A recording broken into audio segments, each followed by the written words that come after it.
Municipal ఎన్నికల తేదీ దగ్గర పడడంతో అధికార కాంగ్రెస్ పార్టీ ప్రచారంలో జోరు పెంచింది. మంత్రులు, సీనియర్ నాయకులు, అభ్యర్థుల ప్రచారాలతో మున్సిపాలిటీలన్నీ మారుమోగుతున్నాయి. ఓటర్లను ఆకట్టుకునేందుకు ప్రభుత్వం అమలు చేస్తున్న పథకాలపై విస్తృత ప్రచారాలు చేస్తున్నారు. మున్సిపాలిటీలో అత్యధిక స్థానాల్లో గెలిపే లక్ష్యంగా ప్రచారాల్లో వేగం పెంచారు. రంగారెడ్డి జిల్లా ఇబ్రహీంపట్నం మున్సిపాలిటీలో ఎన్నికల ప్రచారంలో మంత్రి సీతక్క పాల్గొన్నారు. ఓ గార్డెన్లో ఏర్పాటు చేసిన సమావేశంలో ఎమ్మెల్యే మల్రెడ్డి రంగారెడ్డితో కలిసి పాల్గొన్న మంత్రి బీజేపీ, బీఆర్ఎస్ పార్టీలను నమ్మకుండా కాంగ్రెస్ కు ఓటు వేసి అభివృద్ధికి సహకరించాలన్నారు.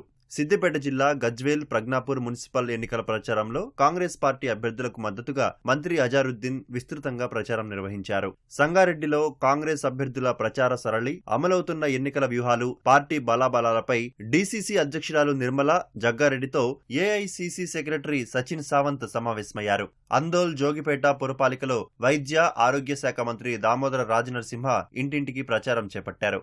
అందోల్, జోగిపేట మున్సిపాలిటీని విద్యా, వైద్య కేంద్రాల హబ్ గా అభివృద్ధి చేస్తున్నామని ప్రజలకు గుర్తు చేశారు.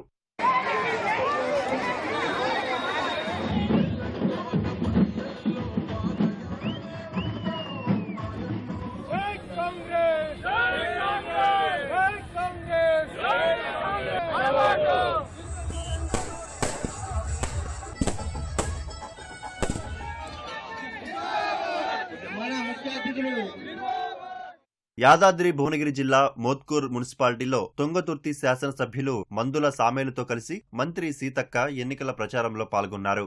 చౌటుప్పల్ పురపాలికను అన్ని రంగాల్లో అభివృద్ధి చేస్తానని, సీఎంతో మాట్లాడి నిధులు తీసుకొస్తానని మునుగోడు ఎమ్మెల్యే కోమటిరెడ్డి రాజగోపాల్ రెడ్డి అన్నారు. పలు వార్డుల్లో కాంగ్రెస్ అభ్యర్థులకు మద్దతుగా తిరుగుతూ ఓటర్లను ఎమ్మెల్యే కోమటిరెడ్డి ఓట్లు అభ్యర్థించారు. ఆలేరులో ప్రభుత్వ విప్ బీర్ల ఐలయ్య గడప గడపకు ప్రచారం చేసి రాబోయే కాలంలో పట్టణంలో చేపట్టబోయే అభివృద్ధి పనులపై అవగాహన కల్పించారు. నాగర్ కర్నూలు జిల్లా కొల్లాపూర్లో మంత్రి జూపల్లి కృష్ణారావు సైకిల్పై తిరుగుతూ ఎన్నికల ప్రచారం చేశారు. తమ అభ్యర్థులు సైతం సైకిల్పై ప్రచారం చేస్తున్నారని, వారికి ఓటు వేసి భారీ మెజారిటీతో గెలిపించాలని కోరారు.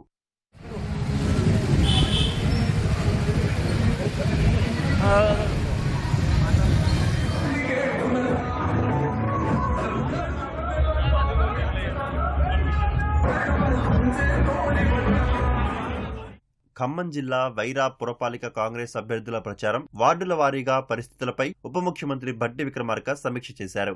అన్ని వార్డుల్లో గెలుపునకు కృషి చేయాలని, అభ్యర్థులు ఇంటింటి ప్రచారం చేయాలని సూచించారు. మధిర మున్సిపాలిటీలో భారీ ర్యాలీ నిర్వహించిన భట్టి విక్రమార్క రాష్ట్ర ప్రజల సంక్షేమమే ధ్యేయంగా సాగుతున్న కాంగ్రెస్ ప్రభుత్వాన్ని దీవించమని కోరారు. జనగామ జిల్లాలో పర్యటించిన మంత్రి పొంగులేటి శ్రీనివాసరెడ్డి కాంగ్రెస్ పార్టీ అభ్యర్థులను గెలిపించాలని కోరారు.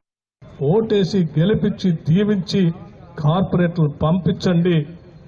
ఈ మధిర పట్టణ అభివృద్ధి బాధ్యత నేను తీసుకుంటాను.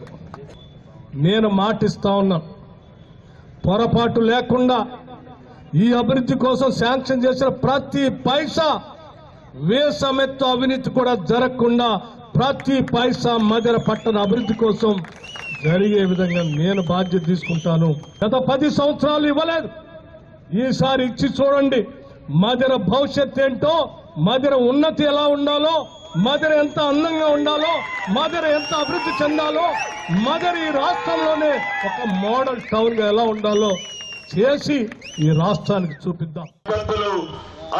గుర్తు మీద అత్యధిక ఓట్లు వేసి మంచి మెజారిటీ చేసినట్లయితే నిధులు వరదలా తీసుకొచ్చే బాధ్యత నాది.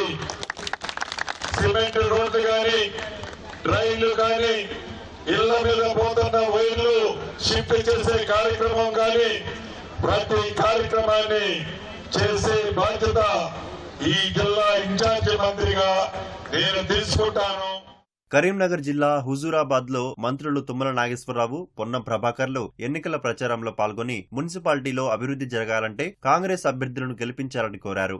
జగిత్యాల జిల్లా మెట్టపల్లి పురపాలిక పరిధిలో ఎన్నికల ప్రచారంలో మంత్రి అడ్లూరి లక్ష్మణ్, ఉత్తమ్ కుమార్ రెడ్డి పాల్గొన్నారు. రాష్ట్రంలో కులగణన చేసి బీసీలకు న్యాయం చేసింది కాంగ్రెస్ పార్టీ అని మంత్రి ఉత్తమ్ కుమార్ రెడ్డి తెలిపారు. అనంతరం నిజామాబాద్ జిల్లా ఆర్మూర్లో పర్యటించారు. కరీంనగర్లో మంత్రి శ్రీధర్ బాబు ఎన్నికల ప్రచారంలో పాల్గొన్నారు. నగరాన్ని కాంగ్రెస్ అభివృద్ధి చేస్తుందన్న శ్రీధర్ బాబు ప్రతిపక్షంలో ఉన్న బీఆర్ఎస్ ఎలా అభివృద్ధి చేస్తుందని ప్రశ్నించారు. ఆర్థిక వ్యవస్థను అస్తవ్యస్తం చేసింది 10 సంవత్సరాల కాలంలో.